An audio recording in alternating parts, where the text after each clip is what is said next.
Right now, airlines are bracing for a record-breaking number of Thanksgiving travelers, including some who, in an effort to save some money, may end up being served a fraud accusation before they're served some turkey this Thanksgiving. Airlines have been doling out consequences for skiplagging.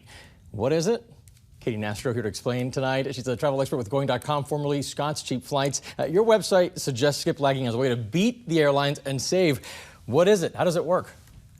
Sure. So skiplagging is actually a term called hidden city ticketing, and it's basically a way for people to fly to their destination without paying a direct flight price tag. So, for example, say you wanted to fly from Orlando to New York, see the city, but that price tag is a little bit out of budget. Maybe it's $150. However, you found a flight from Orlando to Richmond via New York, and that's only $88, which is a pretty nice savings. So you can actually take that flight from Orlando to New York, and technically you're supposed to stay on that flight, continue on to Richmond. However, you got off in New York and you paid a fraction of the price for that direct flight price, but you bought a connecting flight. So in essence, it's basically like you bought a direct flight without the direct flight cost. So without doing what you're technically supposed to be doing, the airlines have been canceling flights for some passengers that they catch in the act at check-in perhaps. They've even wiped out passengers' loyalty points and miles. They call it fraud, but is it really? Does it break the law? That's a great question. And technically it's not illegal, but it is forbidden in the fine print with the airline. It totally undermines the contract of carriage that you basically agree to when you purchase that flight. So it's basically an agreement that you make with the airlines that you are going to get on and get off where you say your purchase will. And it's basically undermining how the airlines prices for different routes.